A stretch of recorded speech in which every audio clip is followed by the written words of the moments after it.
Hi everyone. Hope everyone can hear this. Hopefully everything's working better this time. I don't know. We shall find out in due course, no doubt. So yeah, I'm coloring some comics. This is page 8 from my current comic project. It's 9-panel grid. And it's a tense sort of countdown where the mission controller realizes that his dog has snuck aboard the spacecraft. So let's talk software. As usual, I'm using Krita on Linux. This is a PSD file that I set up on a copy of Photoshop because Krita is really good at handling colour profiles.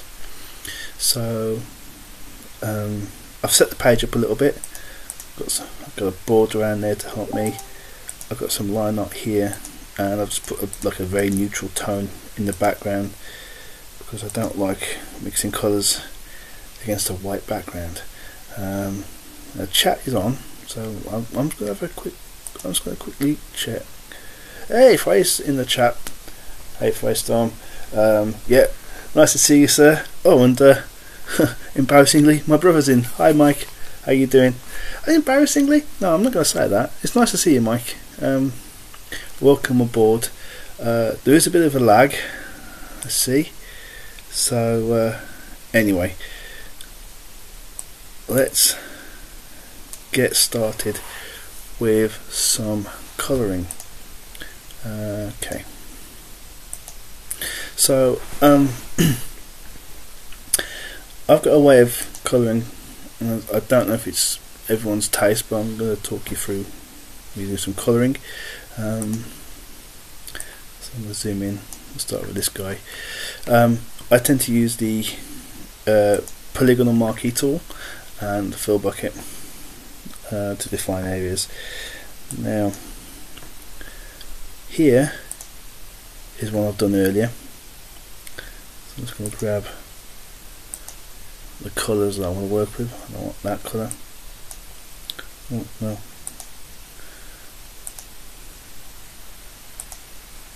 is that there? Okay, right. And I'm just going to start making a marquee. And I am going to be working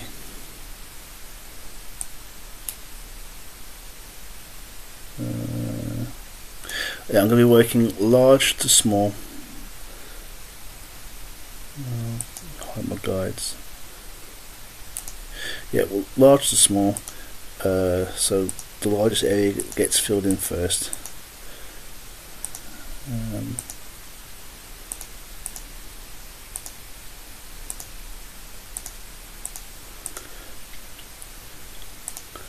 Hopefully everyone can hear what I'm saying and the picture quality is not too terrible. Okay, just going to zoom in.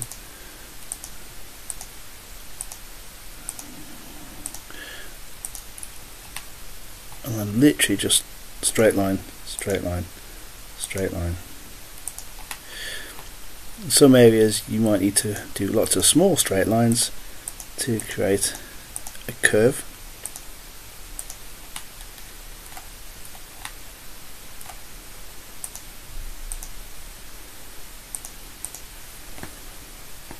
And that creates me, it's a little bit there. Just going to select that bit and get rid of it.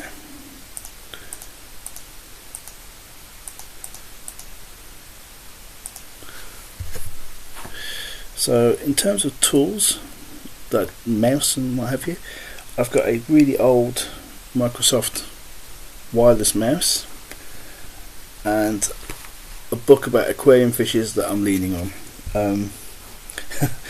It's kind of a bit DIY. It's a little bit guerrilla, this technique, the way I'm working at the moment. So I want to have that colour. And I'm just switching between the two. Oh, yeah, switching between the two, just selecting areas of colour. So I'm going to do a shirt now. I'm going to do that. Actually, let's start this shirt now. I'm just going to select around the collar, and I don't care about this trailing edge because it doesn't get filled anyway, so I can just fill this in now. And so now I've filled in his shirt, his collar. It allows me to have open lines and to be loose with the line and not worry about having to draw everything to be connected.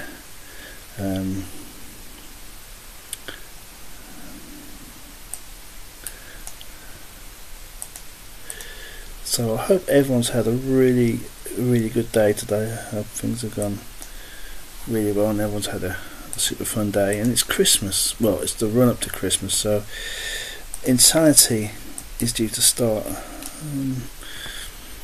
The weekend, my wife and the little girl and I, we ventured forth to Peterborough to do some Christmas shopping, which was an interesting experience. To be honest, it was a lot better than we thought it was going to be. We sort of steeled ourselves for sort of the kind of crazy Black Friday style crushes and people charging around, but actually it was really sedate and much more relaxed than we were expecting, so that's good. That was a good thing. Right. I've done his hair. Let's get his what happened there? Just switch that around.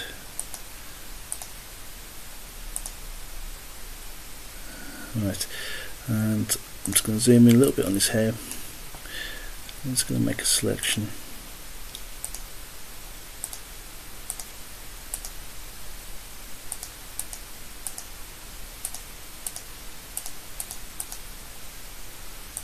I don't care particularly too much of it. There, and now I can fill this in, and we get these like little stripes on the side, and we'll come back and worry about the headphones in a second. Actually, there's no time now at the present. Let's take care of the headphones now. It's kind of this is a fun one because it's kind of a double-edged sword. I've already got a predefined model, colour model for this character. This character's name is Bill, but it hasn't got things like what colour are the headphones, so we get to work with colour now. I've messed up here. Let me reselect that.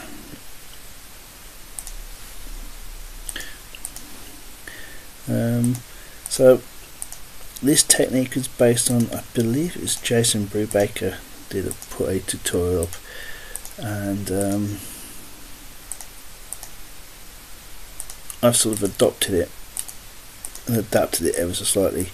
So Jason's technique was to fill it in random colours to effectively flat the artwork.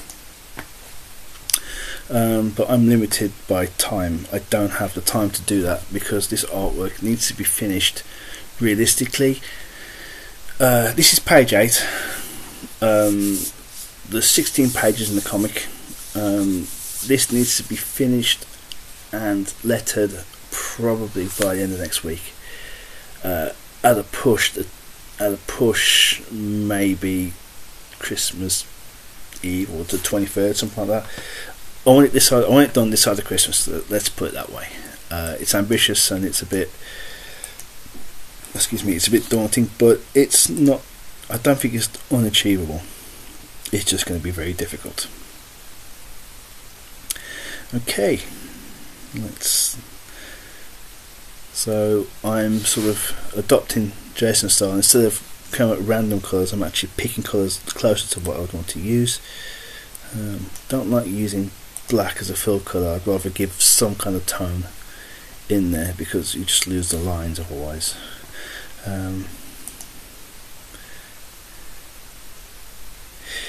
Yeah, yes, I'm just checking the chat. Yes, Mike, you're 100% right. This is Krita. It's Krita. It's open source software.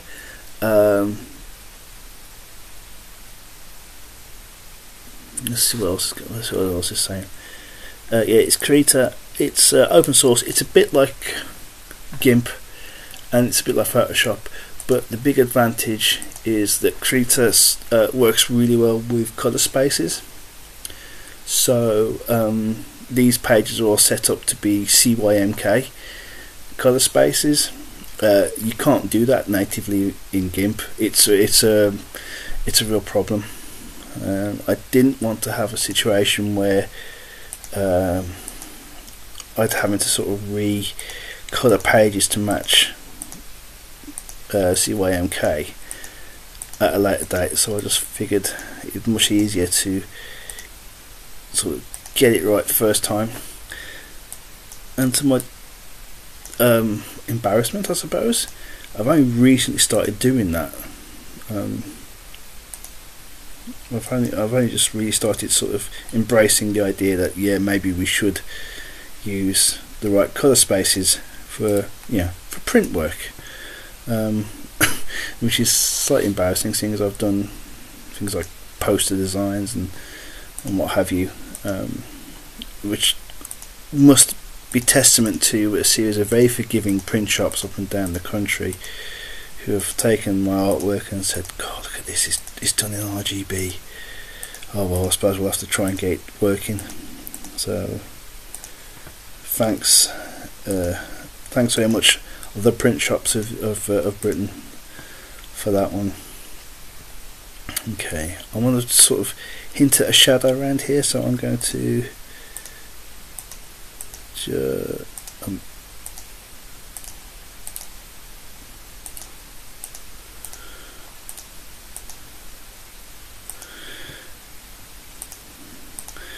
this is maybe it's my age catching up with me, but I can't be doing with these monochromatic icons anymore. I never know what anything is. I never know what does what or anything, and it's really tricky to sort of work out. And it seems to be a trend that all of a sudden major applications started using this, going down this whole sort of monochromatic black and white icon thing. Presumably, I've just lost myself. Presumably on the pretext that it's good for your eyes, but I just find myself not finding anything, because one of the big pluses about icon design and user experience is that you can color code your icons. You can put elements of color in there and then group your icons based on color.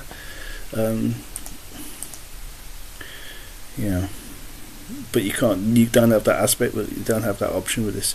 Anyway, we've done a panel. Hooray, we've done a panel. Let's move across one and we'll look at this guy. So we've got two things going on. I want to sort of give this more of a green. These are like 1960s sort of mission control consoles. This is sort of a spoof of like Apollo 11 and all those sort of dramas. This one is slightly different. This is the Australian Space Administration, and it's kind of important that it's not an American manned mission to space, and that was written. This is written by my writing partner Lee, who sort of wrote the script, and I think the script's great. Right, find this area now. Let's give ourselves a green colour. I know the sort of colour I want. It's the colour, this is going to sound really geeky, it's the colour of the Hartnell console from the 1963 Doctor Who, which is kind of that sort of colour.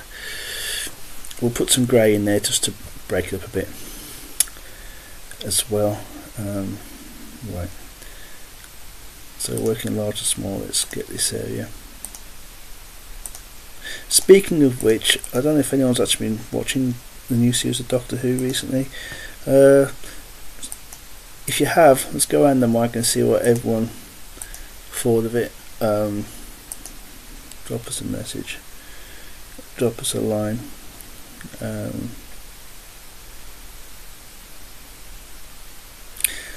Nothing in the chat, that's okay, that's all good. So yeah,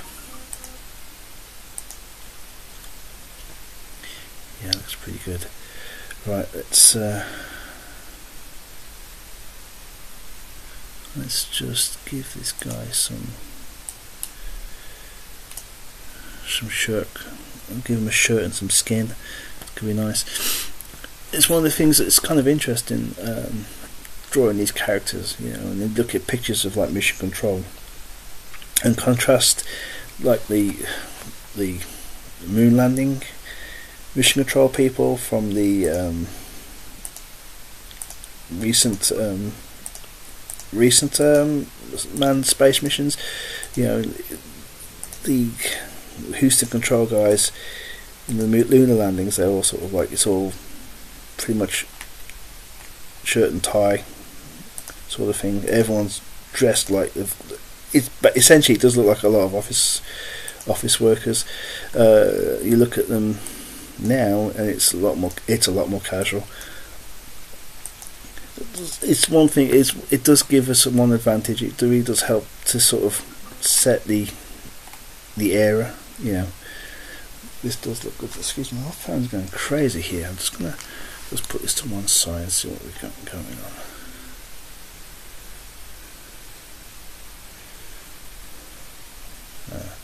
It's just some messages, not important. Well, I'll look at them later.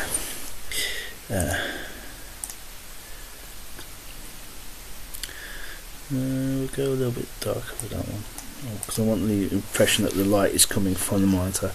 So eventually I'll have most of this in shadow, this bit will be in highlight, and you know, I might drop some text or images on there, but it's not really a big deal.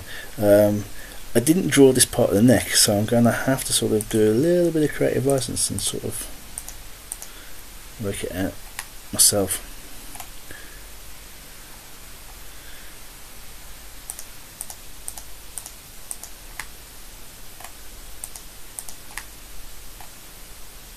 So the artwork for this was drawn on really bog standard copy paper, and was scanned in on a scanner as line art, which reduced it right down to just black and white images. I drew it with, well, the first half of this was drawn with a Kuretake number 8 brush pen, and the second half was drawn with a Tombow disposable brush pen because I've run out of ink. Some more is on order, but I didn't know, well, it wouldn't be here in time, so let's get some tone for the skin. Oh, it's very pink. Yeah, let's go with that. Yeah, that's pretty good. Right, I'm going to give that bit of a white tint. It'll separate them from the background, and it will look like it's reflections. Go again. Yeah, this is not I'm not the best posture. I'm sat on my sofa doing this because I don't have any office space at the moment. So I've got my mouse to the side on my lap, and I've sat quite a distance away from the laptop screen, so it's super fun. Right, let's do it. It's a bit yellow. That's better. I'll zoom out a bit. Oh, zoom out a bit. It's pretty good. Right, that there's the back of someone's head, so let's give that a bit of tone. Just a bit of just something. Before we just go with like a dark brown.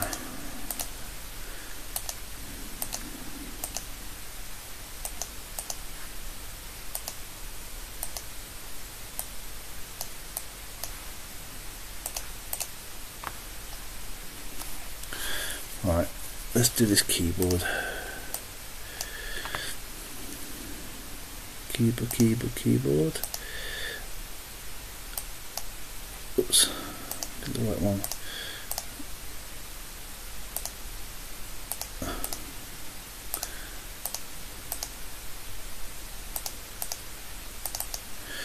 Okay, let's get ourselves a nice tone colour. Go with that. That looks pretty good. Right, this is our astronaut in his capsule. Could we do something about that? I'll have to come back to that. Yeah, this is something I was talking about when Marshall streaming last. I sort of mentioned that I don't draw the panel borders when I do the artwork, which I don't, but I tend to sort of have some kind of panel border in there that I know to draw to. I just don't ink them normally, because I usually have a layer on top that's got lines in them already ready to go. Oh well, I suppose every comic page is a learning opportunity, and I think the lesson learnt from this one is to probably draw some lines in, I guess. Okay, see what's happening in the chat.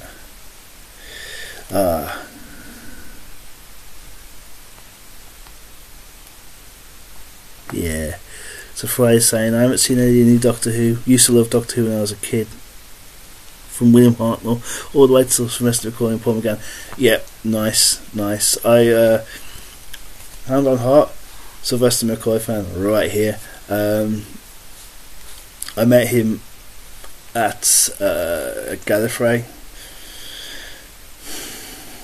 I want to say four years ago, maybe 5, and that was great. I mean, people often say don't meet your heroes, but that was really good. I mean, it's easy to bandy around the word starstruck, but yeah, I was totally starstruck. Yeah, absolutely. I could not string together a coherent sentence, pretty much like now, really. But oh, I have a drink. Sorry. I could barely string 2 words together. Actually, it was great. It was like meeting, I don't know, a big shot Hollywood person, just in Los Angeles, and he'd done Lord of the Rings, he'd done a bunch of other films and stuff, and he's got a TV history going, a pedigree going back years and years and years, and he was also the Doctor that I grew up watching. Well, strictly speaking, Davison is supposed to be my Doctor. But my earliest childhood memory was watching Tom Baker fall from a telescope at the end of Logopolis. So that sort of pitches me, sort of ages me up, I think. So yeah. Right, so this is the spacesuit, and I'm going for the I'm showing my nerd badge here. I'm going for the pumpkin spacesuit sort of look, mainly because I think white looks a bit lost. You can get a bit bleached out, and you don't have anywhere to go with shading. So I'm going for the pumpkin spacesuit. Also, it makes it just a little bit more different, So I'll go with something like that. And I'm keeping the backgrounds are separate. I tend to not worry too much about the backgrounds. The backgrounds get done on a separate layer underneath the coloured artwork, and that means I can put overlays on just the background to make the foreground pop. I can put effects just on the background so that the foreground's not affected. It gives me a lot of options and flexibility. I can just put a flat colour in if I want to, yeah. So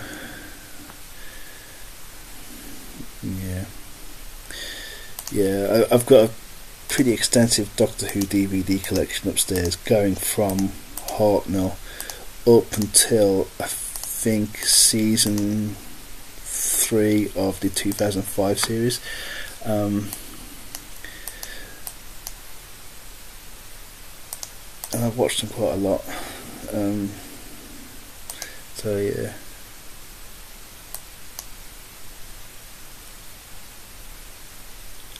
Oh wow, Frey Storm saying he hasn't met Sylvester McCoy, but he was lucky enough to be a guest on a con with Sophie Aldred and Colin Baker, and then later was a guest with a con with Paul McGann. Wow, Mr. Storm, you're rubbing shoulders with like the rich and the famous and everything. That's brilliant. That's a really cool story. Which convention was that? I'd be interested to know. Yeah, Sophie Aldred's great. She must be like the queen of the voiceovers. We watch a lot of, at the moment we seem to find ourselves watching a lot of kids TV shows with a young one, and it's very often we'll be listening to some character talking and we go, that's Sophie Aldred, that is, isn't it? So that's a great it's a great game, that is. Find Aldred, you know. And Colin Baker's just great.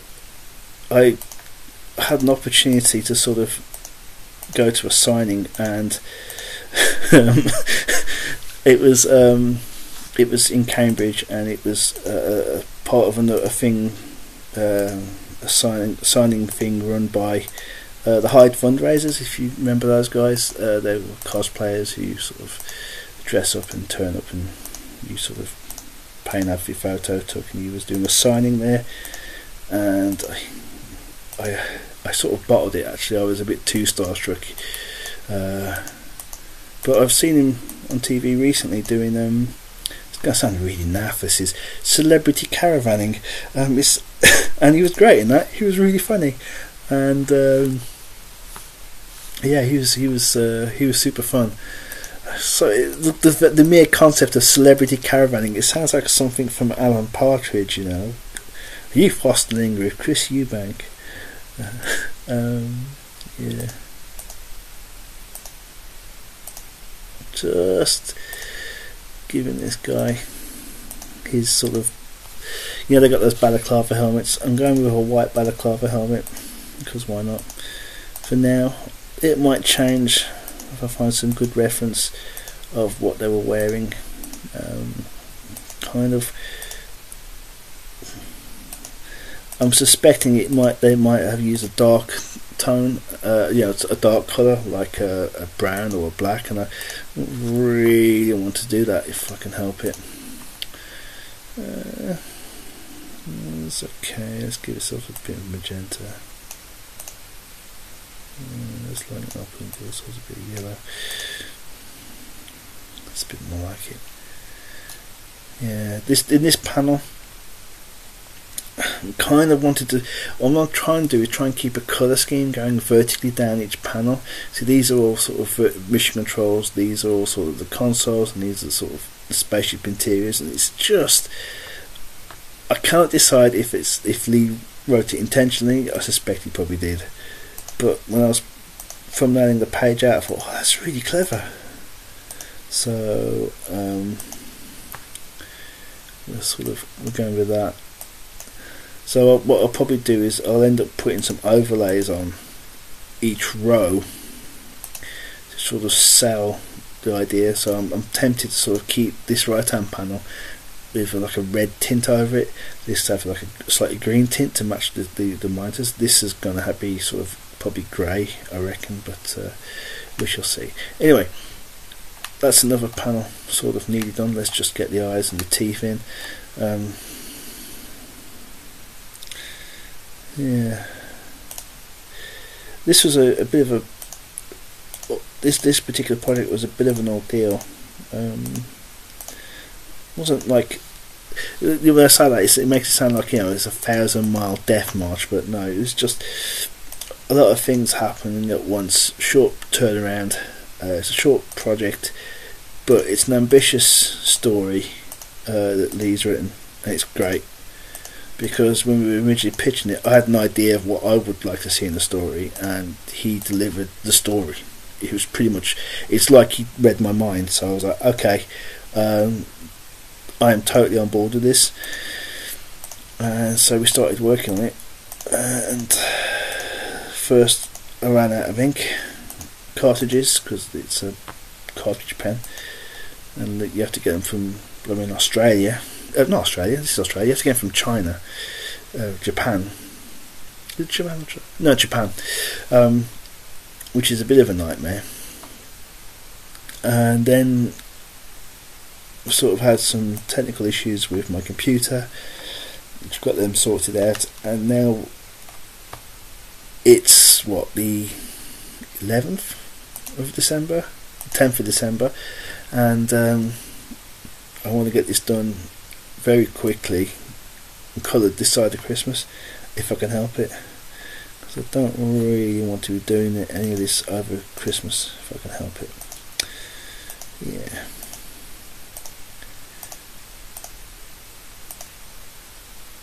So this is our guy Bill Weaver, retired Air Force lieutenant, has been called out of retirement to help the fledgling space program with the launch of their first space rocket, the Kookaburra 2. And it's a manned mission, and obviously things don't go quite to plan. Let's leave it let's leave it at that, because I don't want to give too much of it away. You don't give all the spoilers away, do you? But you need something. So let's just check on the old chat there. Huh. Wow. Okay, so Frey's conventions were in Norwich, and the convention with Paul McGann was in Bournemouth. Nice. That's great, is that? Yeah, I'm not sure how I feel about the new series of Doctor Who. I sort of wanted to like it, and for you that don't know, I do a comic strip called Behind the Sofa. It's supposed to be a sort of reactionary comic about the previous week's episode, or about the lives and loves and that of the various monsters and aliens from Doctor Who. And this year, because I've had a lot of computer problems, we're doing a cut down sort of season. So instead of me doing like a page of strips, it'd be like a one panel gag, like a political cartoon. And honestly, I'm 2 episodes behind on Behind the Sofa, and I'm finding it very hard to find anything interesting to say about the last 2 episodes. The last 2 episodes, one took place in Norway, which is in of itself could be interesting, but then nothing really happens with it, so I don't really have a lot of options. His tie, let's just give it a colour, give it a purple tie. I believe I've already set that somewhere, but I don't have the file with me, so I'll just give it a basic colour for now.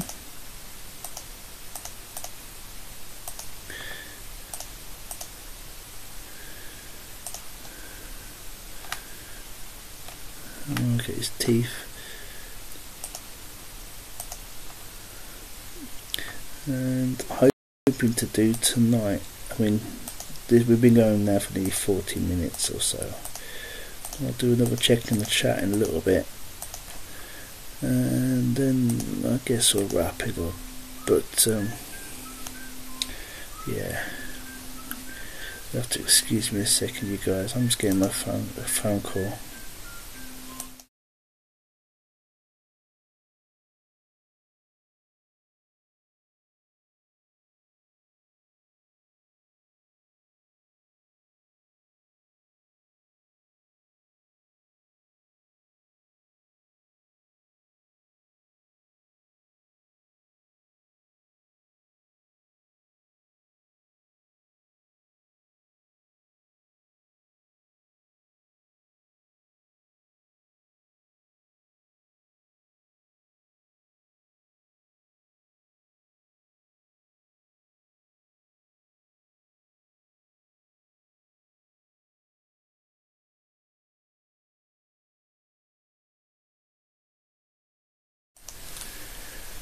Well, welcome back.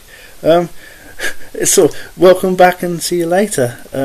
Oh, am I a fan of Red Dwarf? Yes, big fan of Red Dwarf. Used to buy the magazine. Used to used to buy the Smegazine, and used to be a big fan. Yeah, big Red Dwarf fan. Loved it. Caught the last couple of series on Dave. Thought it was really good actually. Yeah, I mean, I think there's a new series of that coming soon, and I'm looking forward to that. So that's a big plus. Yeah. Well, I'm sorry to say, everybody, but I'm going to probably have to call it there. I know it doesn't look like I've done a lot, but trust me, I will continue this after the stream is finished. But I've just received a phone call. My wife's on the way home, and she needs her cup of tea. So. I think that's enough for me now. I shall see you all anon. Thank you ever so much for stopping by. Thanks ever much for your comments. If you like this, then feel free to hit the bell and all of that business. I'll be streaming again on Thursday night, same bat time, same bat channel, and we'll be continuing with either this page or more likely the next page, which has got a spaceship in it. So there's that. And so it just leaves me to say goodbye. So